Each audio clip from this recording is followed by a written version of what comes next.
말씀 제목 함께 읽습니다. 시작. 달콤한 하나님의 훈계. 디모데후서 3장 16절 17절입니다. 시작. 모든 성경은 하나님의 감동으로 된 것으로 교훈과 책망과 바르게 함과 의로 교육하기에 유익하니 이는 하나님의 사람으로 온전하게 하며 모든 선한 일을 행할 능력을 갖추게 하려 함이라. 아멘.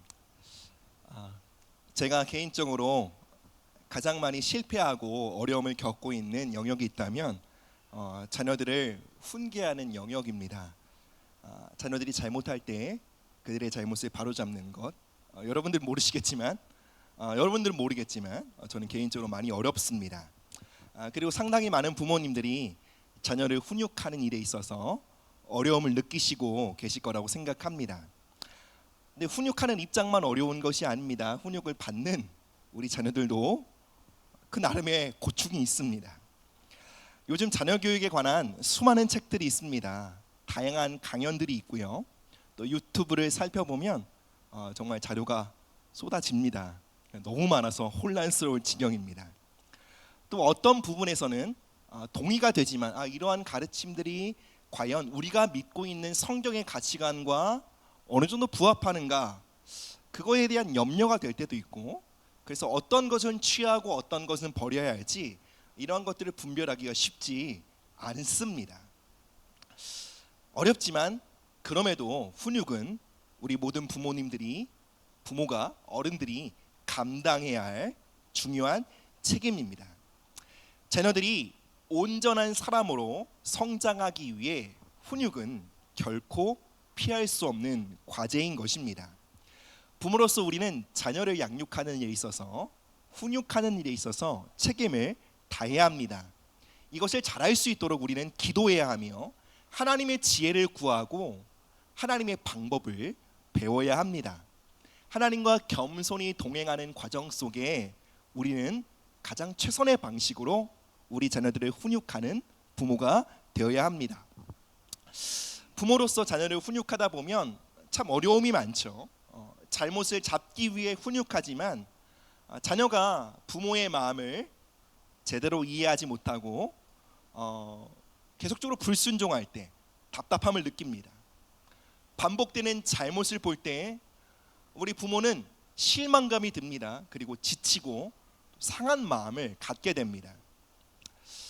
그리고 훈육할 때 자녀들이 반항적인 자세나 거부감을 보일 때 부모의 마음이 무너집니다. 또 때로는 감정이 격해져서 우리 자녀들에게 거친 방법과 또 거친 말을 쏟아내는 훈육을 하게 되면 정말 많이 후회가 되죠. 자녀들만 마음이 아픈 것이 아닙니다. 부모님들의 마음도 찢어질 것입니다. 또 반대로 자녀들도 부모님의 훈계를 받는 그 시간이 굉장히 어렵게 다가올 수 있습니다. 굉장히 심한 압박과 스트레스로 느껴집니다. 부모님이 자신을 향한 대우가 불공평하다고 느껴질 때가 있습니다. 자신이 사랑받지 못한다고 느껴질 때가 있습니다. 이처럼 훈육은 부모나 자녀 모두에게 쉽지 않은 주제입니다. 여러분 어떻습니까? 부모로서 자녀를 훈육하는 일에 있어서 어려움이 없으십니까? 이곳에 계신 자녀분들에게 묻고 싶습니다. 여러분들이 훈육을 받을 때 여러분의 마음은 어떠십니까? 부담스럽거나 스트레스를 받지는 않으십니까? 훈육이라는 주제 앞에 우리 모두는 많은 고민과 갈등이 있을 것입니다. 그래서 오늘 말씀을 통해 우리가 가정 안에 어떠한 가치와 중심을 가지고 훈육하며 훈육을 받아들여야 하는지 함께 말씀을 나누려고 합니다. 우리 함께 첫 번째 말씀 대지에 한번 읽어보겠습니다. 시작.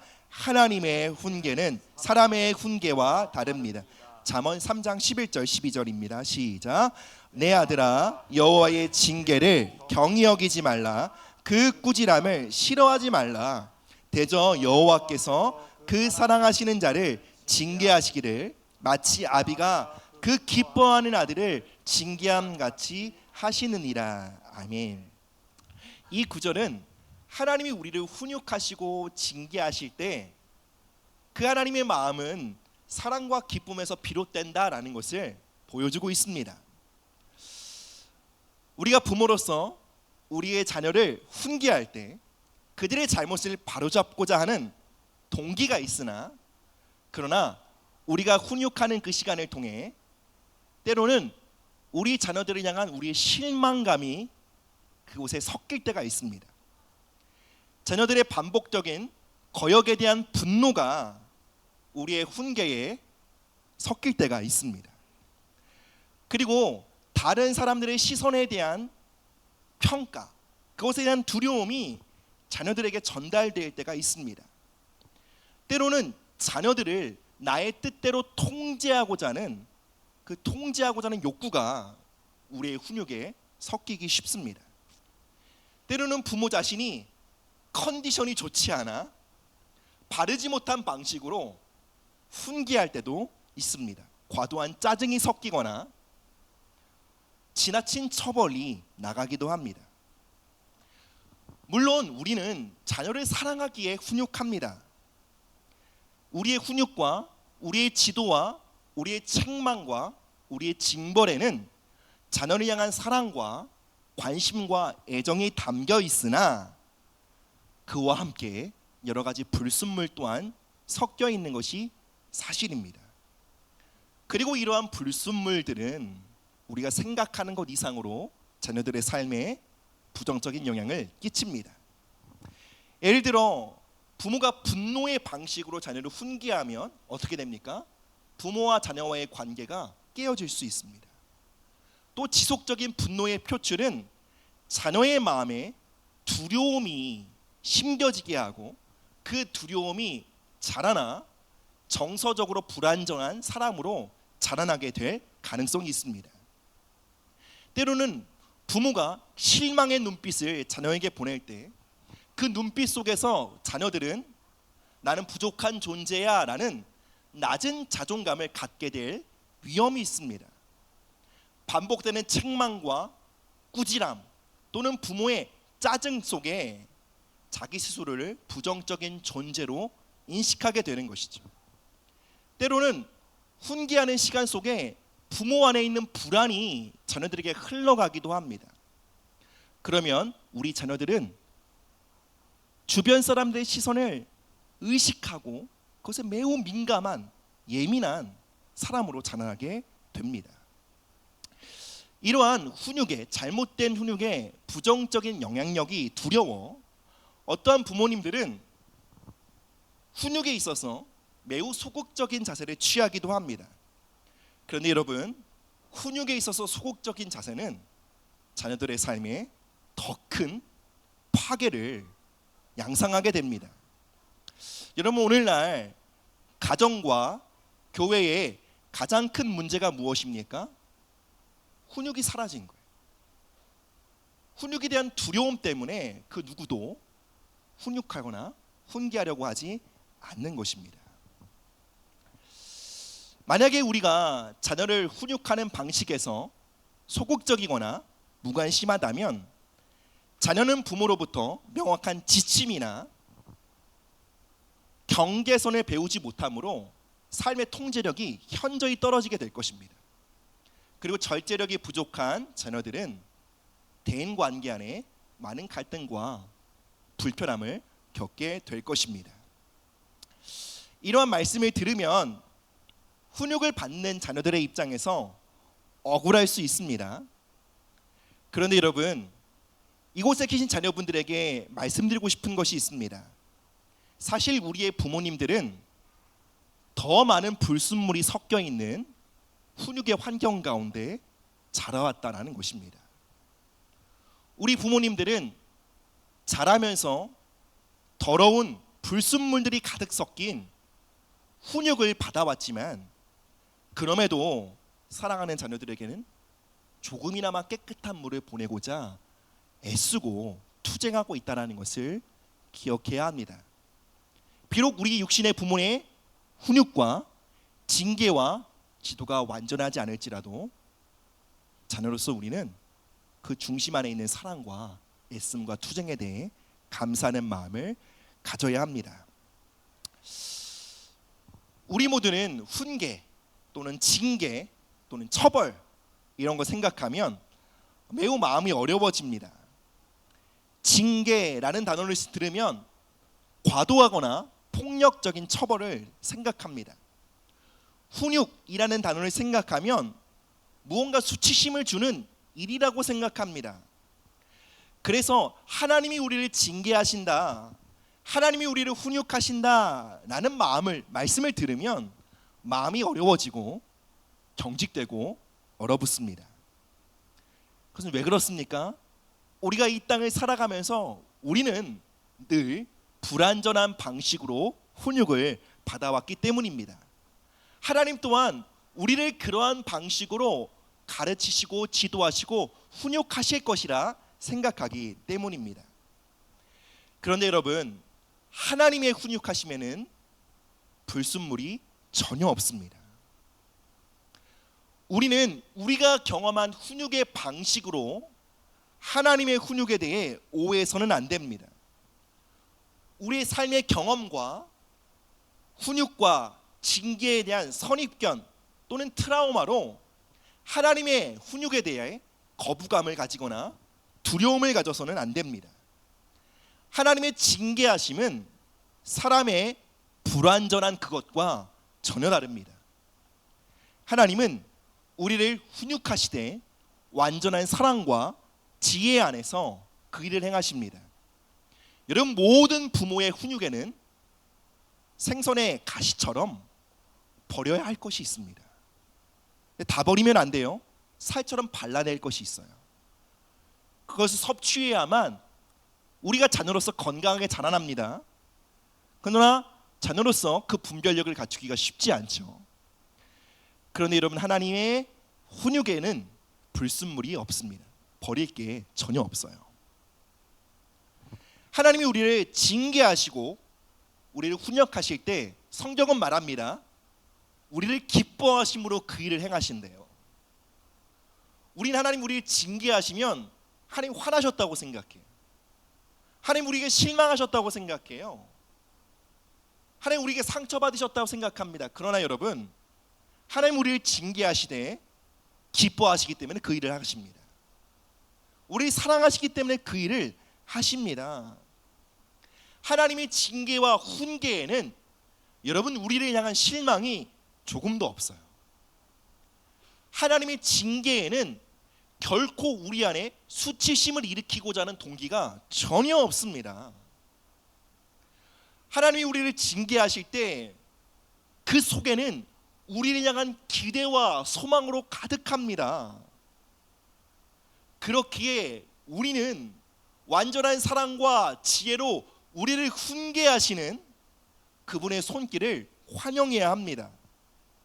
여러분, 우리의 인생에서 가장 큰 손실은 여기서 비롯됩니다. 훈계하시는 하나님의 손길을 무서워하는 거예요. 마치 하나님이 우리를 위로하시고 우리를 가르치시며 우리를 쓰다듬어 주시려고 그분의 손을 펼치실 때 마치 우리의 뺨을 치시는 것처럼 위협감을 느끼고 도망가 버리는 거예요. 우리 삶이 교정되고 개선되며 하나님의 사랑과 지혜를 경험할 수 있는 기회로부터 우리가 계속 물러나는 거예요. 여러분, 그것은 우리의 삶의 가장 큰 손해요, 손실입니다. 우리를 완전한 사랑과 자비와 긍휼과 은혜와 지혜로 훈육하시는 그 주님의 손길을 우리가 경험할수록 우리는 누군가를 바르게 훈육할 수 있는 자로 성장하게 되는 것입니다. 사랑하는 여러분, 하나님의 훈계를 달게 받으십시오. 하나님의 징계하심을 싫어하지 마십시오. 참 어울리지 않는 말인 것 같습니다. 그러나 설교를 준비하면서 이 단어가 계속 떠올랐어요. 달콤한 훈계. 하나님의 훈계는 맵거나 쓰지 않습니다. 하나님의 훈계는 우리의 영혼을 비옥하게 하는 양분으로 가득합니다. 두 번째로 함께 읽어보시겠습니다. 시작. 하나님은 의로 우리를 훈계하십니다. 디모데후서 3장 16절 17절입니다. 시작. 모든 성경은 하나님의 감동으로 된 것으로 교훈과 책망과 바르게 함과 의로 교육하기에 유익하니 이는 하나님의 사람으로 온전하게 하며 모든 선한 일을 행할 능력을 갖추게 하려 함이라. 아멘. 우리가 방금 읽은 한글 성경에는 의로 교육하기에 유익하다라고 되어 있어요. 그런데 여러분, 영어 성경과 또 이 성경이 기록된 원어를 보면요, 이렇게 이해하는 것이 더 정확합니다. 하나님의 말씀은 의로 교훈하며 의로 책망하며 의로 바르게 하며 의로 교육하기에 유익하다. 이렇게 해석하는 것이 더 합당합니다. 즉 하나님이 우리를 가르치십니다. 하나님이 우리를 지도하십니다. 때로는 훈계하십니다. 근데 그 하나님의 모든 지도와 훈육의 수단이 뭐라고요? 의라는 거예요. 의. 즉 하나님은 우리를 교정하시되 몽둥이로 그 일을 하지 않으신다라는 거예요. 하나님은 우리를 잘못을 바로 잡으시되 분노와 진노로 그 일을 하지 않으신다라는 거예요. 의로 그 일을 하신다라는 거예요. 그러면 여러분, 하나님이 우리를 훈육하실 때 사용하시는 의가 무엇입니까? 여러분, 성경에서 말하는 의는 이 한 가지입니다. 우리가 예수님을 믿을 때 그리스도 안에서 우리가 얻게 된 새로운 정체성과 지위예요. 다시 말하면 우리가 예수님을 믿으면 우리 새로운 정체성과 지위를 얻게 되는데 이것이 의입니다. 즉 우리는 그리스도 안에서 하나님의 사랑받는 자녀가 되고 이제 그리스도 안에서 우리는 더 이상 실망과 진노의 대상이 아닌 하나님의 사랑과 기쁨과 호의의 대상이 됩니다. 그리스도 안에서 우리는 하늘에 속한 모든 신령한 복을 받기에 합당한 자격을 얻게 됩니다. 여러분, 이것이 바로 의입니다.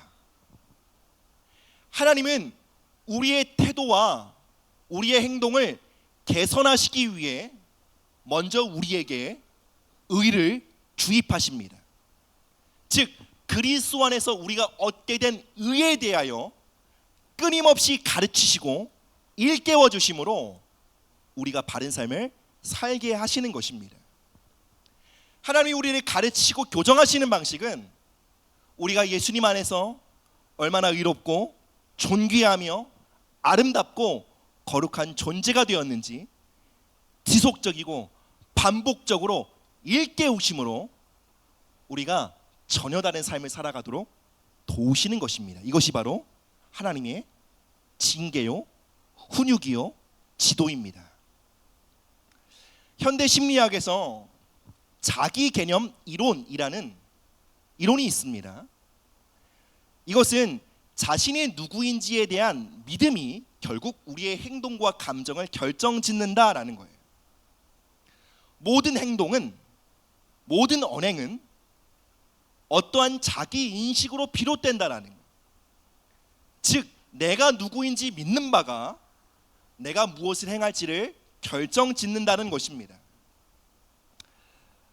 즉 나의 행동과 나의 삶의 방식은 이것을 보여준다라는 거예요. 내가 누구라고 믿는지를 보여주는 열매라는 것입니다.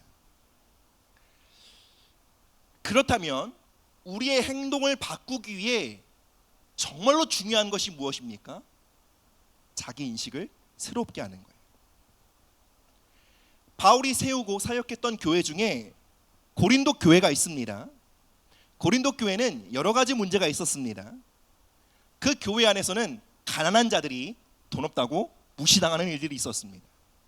부자들끼리 거하게 식사를 차리고 가난한 사람들은 그 식탁 교제의 자리에서 외면당하게 되었습니다. 파당을 갈라서 서로 시기하고 질투하며 분열을 일으키는 문제가 있었습니다.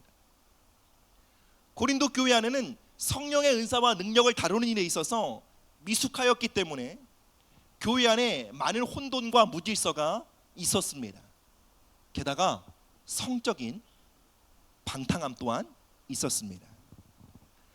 바울은 하나님이 기름 부으신 사도이며 또 고린도 교회를 목양하는 목회자로서 이러한 문제들을 반드시 다뤄야만 했습니다.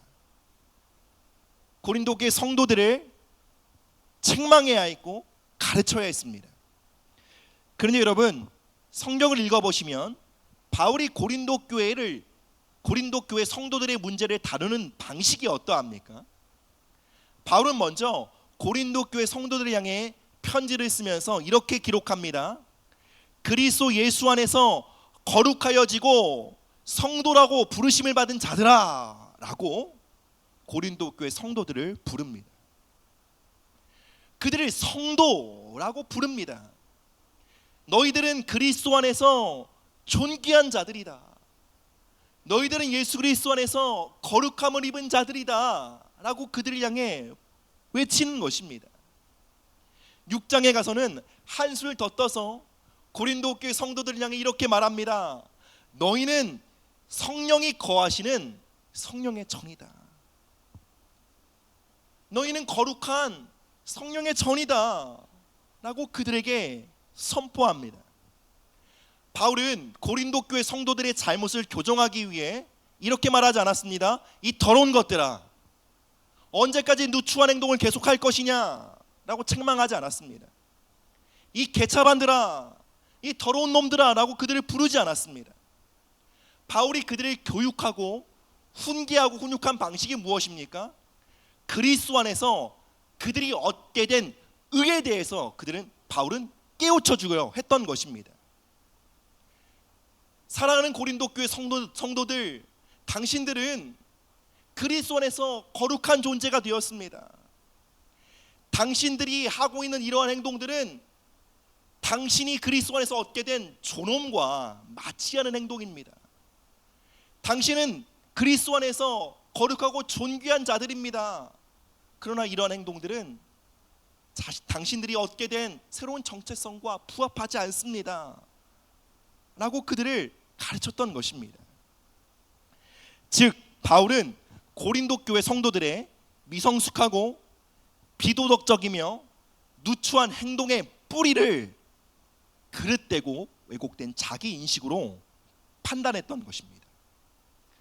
그리고 여러분, 바울의 이러한 진단은 정확히 하나님이 우리를 진단하시고 우리를 훈육하시는 방식과 정확히 일치합니다. 사랑하는 여러분, 자신을 누추하다고 여기면 계속 누추해집니다. 자신이 무가치하다고 여겨지면 무가치한 행동을 하게 됩니다. 난 하나님이 가까이 할 수 없는 존재로 여기면 초자연적으로 예배가 싫어집니다. 하나님과 멀어집니다. 내가 누구인지 믿는 대로 난 살게 됩니다. 그래서 하나님이 우리 이렇게 교정하시는 거예요. 그리스도 예수 안에서 우리를 의롭다 선언하시며, 즉 예수 그리스도의 사역과 그분의 십자가의 죽음과 부활하심으로 말미암아 우리가 어떠한 존재가 되었는지를 끊임없이 말씀하여 주심으로 우리를 교정하시는 거예요. 하나님은 우리의 반복되는 죄의 열매들, 우리의 반복되는 실패, 무가치한 삶의 양식 속에 그 이면에 의의 결핍이라는 문제를 보십니다. 그리고 우리의 행동을 바로잡기 위해 몽둥이를 들지 않으십니다. 우리의 행동을 교정하기 위해 저주를 하거나 두려움과 위협을 주지 않으십니다. 우리의 행동을 바로잡으시기 위해 그분은 당신의 의를 우리에게 불어넣어 주십니다. 즉 우리가 그리스도 안에서 얼마나 영화롭고 존귀하며 아름다운 존재인지를 말씀해 주십니다. 우리가 그것을 들을 때 어떻게 됩니까? 의가 우리 안에 공급됩니다. 그리고 그 의는 우리가 변화된 삶을 살아갈 수 있게 만드는 거대한 자원과 내적 동력이 되는 것입니다. 예수님 말씀하셨습니다. 의에 줄이고 목마른 자는 복이 있다. 그들이 배부를 것이다. 사랑 여러분, 우리 모두는 의에 줄이고 목마릅니다. 그래서 삶의 내용이 온지 않습니다. 그 목마름을 아는 자, 의에 줄이고 목마른 심령을 가지고 하나님께 나아가 주님, 저는 의에 줄입니다. 그래서 자꾸 실패합니다. 저의 의를 채워주십시오 라고 구할 수 있는 자, 그들이 복된 자이며 그들은 배부를 것이다. 예수님 말씀하셨습니다. 여러분, 우리가 자녀들을 키워보면요, 우리 어린 자녀들의 마음에는요, 의를 갈구하는 마음이 있어요. 부모에게 이것을 요청합니다. 엄마, 아빠, 내가 얼마나 소중한 존재인지 말해줘요. 나 지금 의에 줄이고 목말라요. 물론 이렇게 말하지 않죠. 때를 쓰고 뒹굴고 잘못된 행동을 하며, 요즘 저희 아이들이 자주 쓰는 수법은 아파요입니다. 분명히 아프지 않은 것 같은데 아프대요. 너 안 아파? 라고 그러면 어떻게 됩니까? 이제 관계가 멀어지겠죠. 그 아프다는 언어를, 얘가 지금 의가 부족하구나, 부모의 사랑이 필요하구나, 그럼 안아주고 다시 말해주면 넌 소중한 존재야, 내가 너를 사랑해. 우리 이쁜 아들, 또 이쁜 딸, 그 의를 채워주려고 노력합니다. 우리 자녀들은 부모의 안아줌, 부모의 포옹, 부모의 관심, 함께하는 시간, 심지어 그들의 잘못과 억울함 속에서도 끊임없는 용납과 기대와 존중을 기대합니다. 그렇게 함으로 그들 안에 있는 의가 채워지기 원합니다. 난 소중한 사람이구나, 난 존귀한 사람이구나, 그러면 난 존귀한 사람에 합당하게 행해야겠구나. 이 믿음이 자라기까지 우리 아이들은 그것을 요구합니다. 그런데 안타까운 사실이 무엇입니까? 이 땅의 어떤 부모들도 그 의에 줄인 자녀의 심령을 채워줄 능력이 다 부족하다는 거예요. 그리고 자녀들이 자라면서 채워지지 않은 그 의의 결핍은 결국 왜곡되고 누추한 삶의 양태로 열매를 맺게 되는 것입니다. 사랑 여러분, 우리 안에 있는 의에 줄이고 목마른 심령, 이 의에 줄인 마음들을 온전히 해결하며 배부르게 하실 수 있는 분은 하나님이십니다. 의에 줄이고 목마른 자, 누구 앞에서요? 하나님을 향해 복이 있다. 그들은 배부름을 얻게 될 것이다. 약속하셨습니다.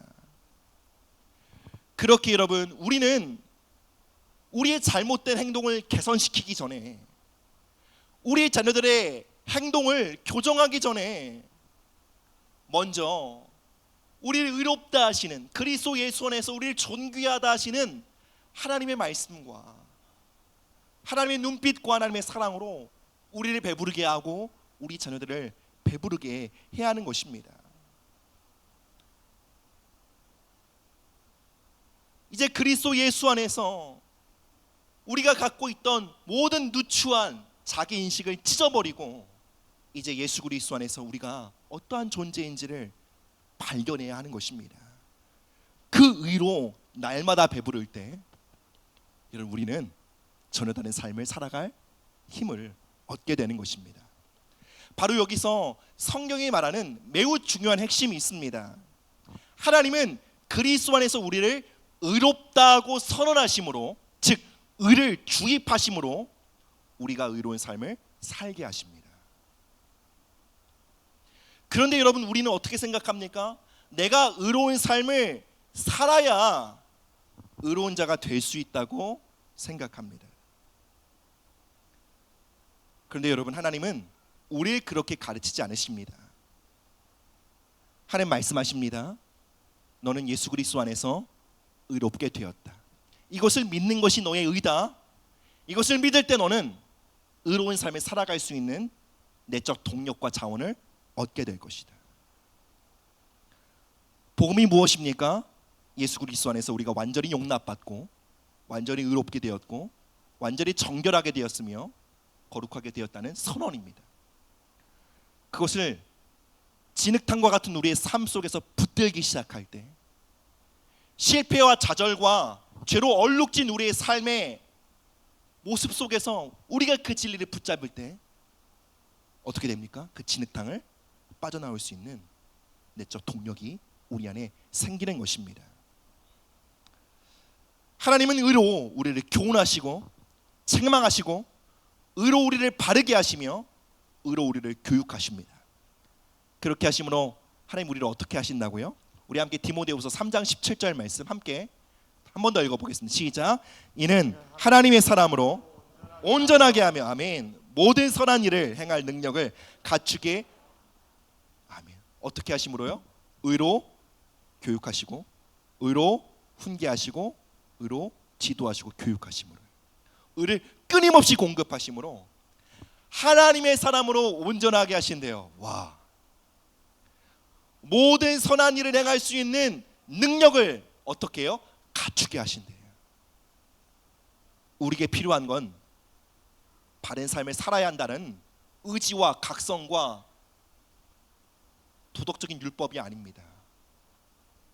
우리에게 필요한 건 의입니다. 그리스도 안에서 우리가 어떠한 존재인지 오늘 이 하루 다시 새롭게 발견하는 거예요. 우리 마지막 대지입니다. 함께 읽겠습니다. 시작. 서로의 존엄을 일깨워주는 거울이 되어 주십시오. 고린도후서 3장 17절 18절입니다. 주는 영이시니 주의 영이 계신 곳에는 자유가 있느니라. 우리가 다 수건을 벗은 얼굴로 거울을 보는 것 같이 주의 영광을 보매 그와 같은 형상으로 변화하여 영광에 이르니 곧 주의 영으로 말미암음이니라. 아멘. 오늘 말씀은 선포합니다. 주님의 영이 계신 곳에 자유가 있다. 성령님이 임하시면 자유와 해방이 있습니다. 그런데 여러분, 성령님이 우리에게 주시는 자유와 해방이 무엇입니까? 성령님이 바라보실 때 우리가 가장 묶여 있고 우리가 가장 감옥 같은 삶을 살아가는 현장이 무엇입니까? 바로 이것입니다. 말씀을 읽는데 수건을 덮은 채로 말씀을 보는 삶이에요. 그것이 가장 종되어 매여 있는, 결박되어 있는 삶이라는 거예요. 그런데 주의 영이 계신 곳에 자유함이 있느니라. 마침내 성령님이 우리 가운데 임하시면 수건을 벗고 복음을 보게 되고 말씀을 보게 되는데, 그런 말씀이 어떻게 다가온다고요? 말씀이 거울로서 내게 다가온다는 거예요.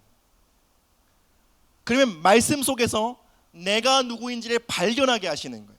이것이 바로 성령님이 우리에게 역사하시는 방식이며 우리에게 주고자 하시는 참된 자유와 해방인 것입니다.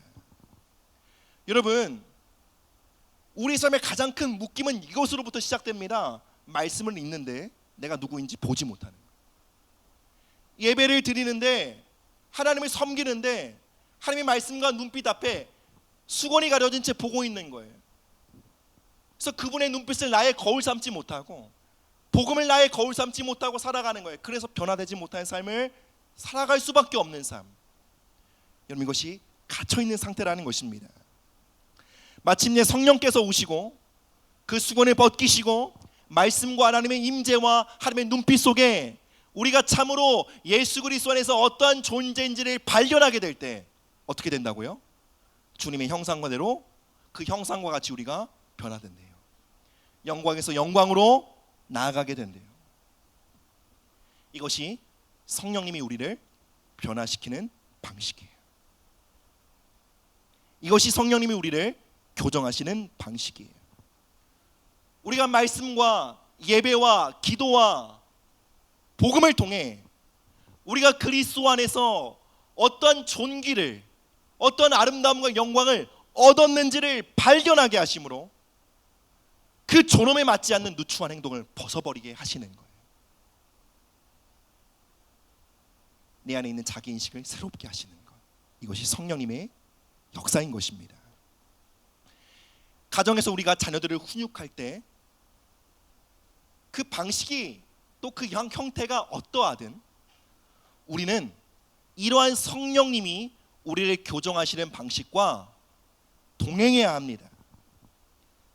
즉, 우리가 자녀를 훈육할 때, 자녀를 징계하고자 할 때, 그들의 어그러진 삶을 교정하려고 할 때 우리의 눈빛에서 그것이 흘러가야 해요. 사랑 아들과 딸, 넌 존귀한 자야. 지금 너의 행동은 너의 존엄과 맞지 않아.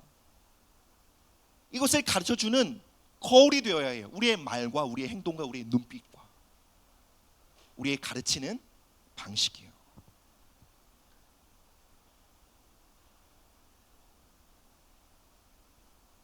DTS 훈련을 받는 중에 하와이 코나에서 있었던 한 일을 듣게 되었습니다. 이 하와이 코나는 전 세계에서 하나님을 사랑하고 예배하길 원하는 사람들이 모이는 섬이기 때문에 참 섬 전체가 성경적인 문화와 하늘의 영적 기후가 형성되어 있어요. 그래서 가보면 마치 섬 전체가 기독교 마을인 것 같아요. 근데 그곳의 한 레스토랑에서 한 아이가 심하게 소란을 피우고 있었습니다. 우리 자녀가 그럴 때가 있잖아요. 이제 엄마는 이제 비로소 아이를 훈육하기로 결정합니다. 엄마는 아이를 세우고 이제 훈육을 하려고 합니다. 그 레스토랑의 모든 손님들은 식사를 하고 있지만 자꾸 시선이 그쪽에 쏠리게 되었습니다. 이제 때가 되었구나. 이제 아이가 심판받겠구나. 이제 엄마가 호되게 아이를 잡겠구나. 그걸 기대하고 이렇게 밥을 먹으면서도 그렇게 귀 기울이고 있었습니다. 그런데 엄마가 아이를 이러한 방식으로 훈육하고 있는 거예요. 그 아이의 눈물을 보더니, 애야, 넌 존귀한 사람이야. 애야, 너는 아름다운 사람이야. 너는 하나님의 성품을 가진 사람이란다. 너는 온유한 사람이야. 근데 지금 너의 행동은 너의 존엄과 맞지 않아. 아이의 엄마는 그 아이 안에 있는 존엄을 일깨우고 하나님의 의를 계속 그 안에 주입하는 방식으로 그를 훈육하고 있었던 것입니다. 그 장면을 바라보던 모든 이들은 큰 충격을 받았습니다. 여러분, 이 한 아이의 엄마가 아이를 훈육하는 방식은 정확히 하나님이 우리를 가르치시는 방식과 일치합니다. 사랑 여러분, 만약에 우리가 하나님이 우리를 어떻게 훈육하시고 우리를 지도하시고 우리를 가르치며 우리를 징계하시는지 안다면 우리 모두는 대단히 큰 충격을 받을 거예요. 사단은 우리가 잘못하고 실패할 때마다 더러운 존재라고 비난합니다. 루저라고 낙인을 찍습니다. 그리고 그 사단의 말을 듣고 난 더러운 걸레야 라고 믿으면 어떻게 됩니까? 더 더러운 삶을 살게 됩니다. 난 루저야, 난 찌질한 사람이야 라고 믿으면 그러고 싶지 않아도 더 찌질한 삶을 살게 됩니다. 수치심, 정죄, 자책, 그릇된 자기인식은 우리를 결코 개선하지 않습니다. 그런데 성령님은 우리가 잘못했을 때, 우리가 범죄했을 때 우리를 비난하지 않으십니다. 그분이 우리를 훈육하시는 방식은 말씀과 진리와 복음 앞에 우리 세우시는 것. 사랑 아들과 딸, 봐. 너가 예수 그리스도 안에서 어떠한 존재가 되었는지 다시 기억해야 해. 너에게 필요한 건 자책이나 두려움과 수치심이 아니야. 너에게 필요한 건 하나님의 의야. 우리가 자녀들을 훈계하며 양육할 때에 여러분, 우리는 사단의 목소리가 아닌 성령님의 목소리를 대언하는 자리에 서야 합니다. 사랑 여러분, 성령님의 책망은 우리 자책에 빠지거나 실망과 좌절에 빠지게 만드는 잔소리가 아닙니다. 진절머리 나고 듣기 싫은 지긋지긋한 잔소리가 절대로 아닙니다. 우리의 자존심을 저 바닥 끝으로 떨어뜨리는 비난도 아닙니다.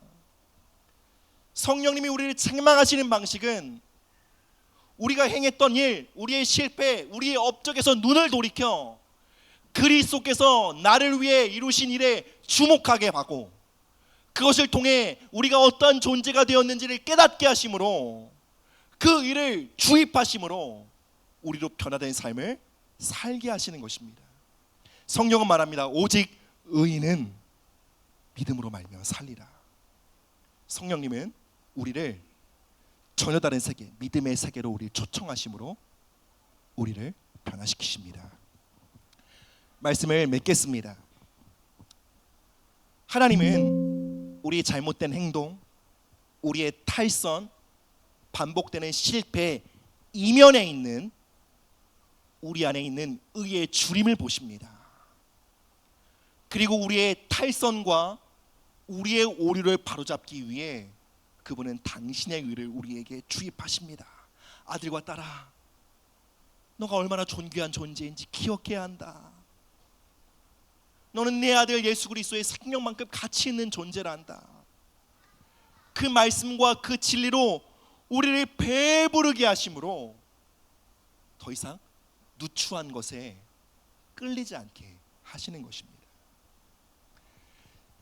이 자리에 계신 우리 모두들, 우리 중 그 어떤 사람도 우린 행동에서 완전하지 않습니다.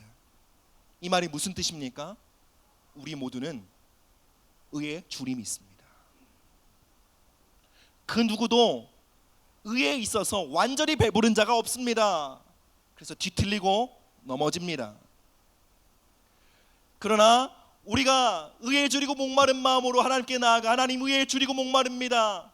나를 향하신 당신의 훈계와 징계와 교육과 지도를 환영합니다. 주님 의로 나를 가르치시옵소서.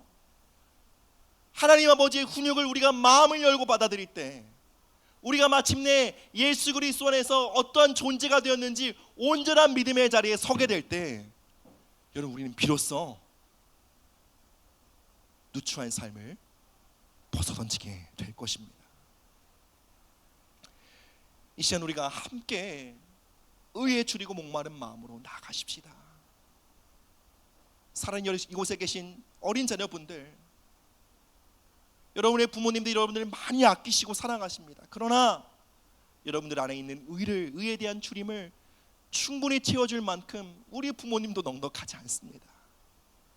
이 시간 우리 부모 세대와 우리 자녀 세대들이 함께 하나님의 의 앞에 서야 합니다. 주님 의에 줄이고 목마릅니다. 그 의의 폭포로 나아가야 합니다. 그리고 그 의의 폭포로 우리의 삶을 가득 채워야 합니다. 어느 때까지요? 마침내 우리의 눈빛과 우리의 언행과 우리의 모든 행동 속에 상대방을 향한 존엄과 상대방을 향한 가치 있게 여기는 마음들이 흘러가게 될 때까지 우리는 오늘도 예배의 자리, 말씀을 읽는 자리, 기도와 찬양의 자리에서 그분이 주시는 의를 흠뻑 마셔야 한다는 것입니다. 여러분 더 이상 훈육은 매를 들어야 되나 매를 들지 말아야 하나, 이건 비본질적인 논쟁이에요. 매를 들 수도 있고 안 들 수도 있어요. 근데 매를 들어도요, 그 매를 통해 넌 존귀한 존재야 라는 것을 가르쳐주기 위한 훈육일 수도 있고요, 매를 들지 않아도 때리지 않아도 그의 가치와 그의 존엄을 훼손하는 방식의 훈육일 수 있습니다. 이 시간 하나님이 우리 가운데 부어주시는 그 의의 담비를 향해 의로 책망하시고 의로 교육하시는 그 의의 담비를 향해 함께 나아가시겠습니다. 함께 찬양하며 나가도록 하겠습니다.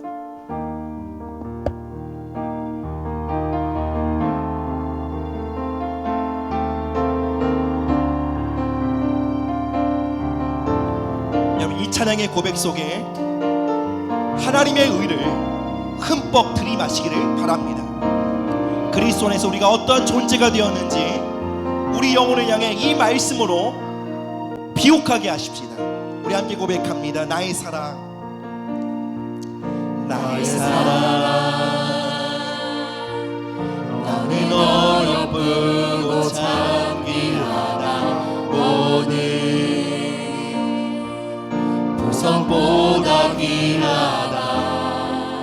내가 사랑스럽지 않은 내 너를 온전히 사랑하고 너와 함께하려 내가 왔노라.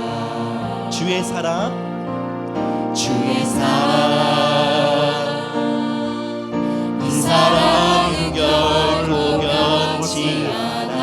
모든 계절 돌보시네. 푸른 마르고 꽃이 지듯 나 주의 말씀을 지시네. 지수가 없으신 주만 바라. 주님의 나라, 주님의 나라와 뜻이 나의 삶 속에 임하시며 주님 알기를 주만 보기를 소망해. 거룩히 살아가 힘과 두려움없는 믿음 주신 나의 하나님 완전한 사랑 찬양해. 우리 가정을 위해 충고하는 마음으로 주님의 나라가 주님의 나라가 뜻이 나의 가정에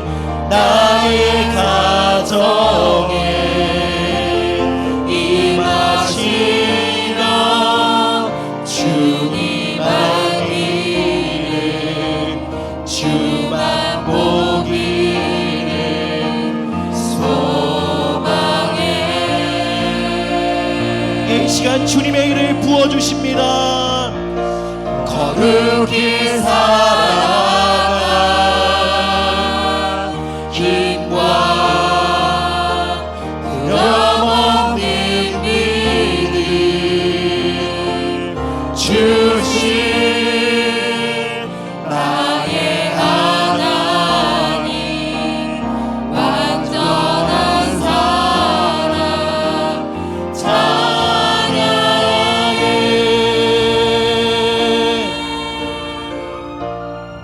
사랑 여러분, 우리의 반복되는 실패 그 속에 있는 의에 줄이고 목마른 마음을 붙들고 하나님께 나아가십시다. 하나님, 의에 줄이고 목마릅니다. 당신의 의를 부어주십시오.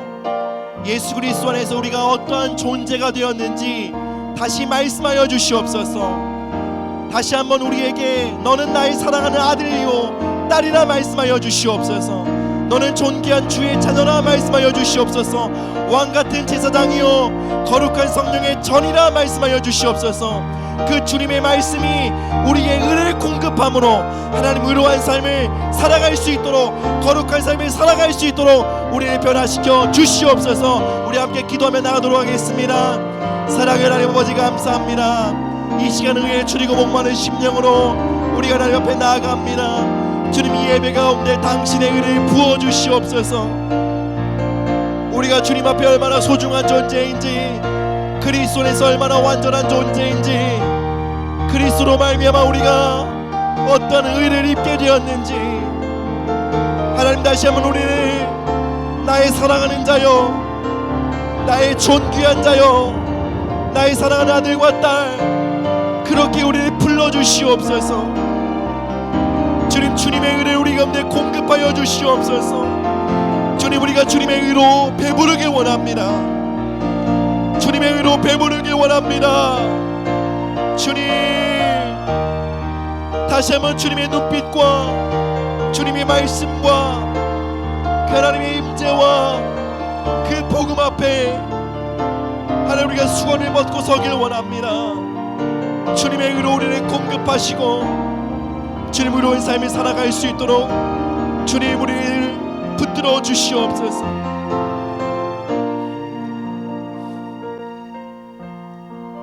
이 시간 우리가 이곳에 계신 우리 모든 부모님들을 우리 함께 축복하며 중보하길 원합니다. 이곳에 계신 자녀분들, 여러분들의 부모님들을 위해 기도해 주시길 부탁드립니다. 여러분, 우리의 부모님들이 여러분들을 훈계하고 지도하시는 방식이 완전치 않을 수 있습니다. 그러나 여러분, 여러분들 너무나 사랑하십니다. 여러분을 너무나 귀하게 여깁니다. 이 시간 우리 부모님들이 그들이 마셨던 오물로 가득한 훈육과 징계 속에서도 여러분들을 향한 그 애정 어린 헌신과 그 교정에 감사를 드립시다. 그리고 주님, 이곳에 계신 우리 모든 부모님들을 하나님의 의로 가득 채워 주시옵소서. 자녀를 훈육하는 모든 방식을 통해 하나님의 사랑과 존엄이 우리 자녀들에게 흘러가게 하여 주시옵소서. 우리 부모의 눈빛을 통해 하나님의 사랑이 우리 자녀들의 심령에 흘러가게 하여 주시옵소서. 부모의 말과 부모의 지도를 통해 우리 자녀들이 하나님 앞에 얼마나 존귀한 자녀가 되었는지를 깨달을 수 있도록 이 시간 우리 부모님들을 붙드시고 주님의 의로 충만케 하여 주시옵소서. 이곳에 있는 우리 모든 부모님들을 위해 우리 함께 중보하며 축복하며 나가도록 하겠습니다. 함께 기도하시겠습니다. 사랑해 주님 감사합니다. 이곳에 있는 우리 모든 부모님들을 주님의 이름으로 축복합니다. 주님의 의를 공급하여 주시옵소서. 하나님, 자녀들의 훈육하는 지도하는 그 방식을 통해 하나님, 우리 자녀들이 그리스도 안에서 얼마나 존귀한 존재인지 깨닫게 되길 원합니다. 하나님, 우리가의 훈육이 우리 자녀들 안에 있는 존엄을 일깨우는 하나님, 그러한 방식을 원합니다. 하나님, 우리의 눈빛이 하나님의 눈빛이 되게 하시고 우리의 말과 우리의 언행이 하나님, 그들이 그리스도 안에서 어떠한 존재인지를 비추는 아버지의 거룩한 거울이 되게 하여 주시옵소서. 주님 감사합니다. 주님, 우리 가정을 의로 가르치시옵소서. 의로 훈계하시옵소서. 의로 훈계하시옵소서. 훈육하시옵소서. 우리 가정에 당신의 의를 공급하여 주시옵소서. 예, 주님 감사합니다.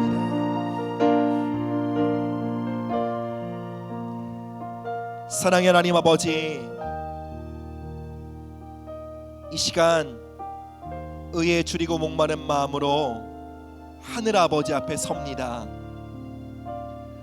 우리의 비천한 어그러진 자기 인식을 예수님의 볼로 씻어주시고 성령님 수건을 벗기사 복음과 말씀과 하나님의 임재를 거울 삼아 우리가 어떠한 존재인지 발견하게 하시고 그 믿음 안에서 우리를 존귀한 주의 형상으로 빚어가시며 영광에서 영광에 이르도록 힘과 능력을 공급하여 주시옵소서.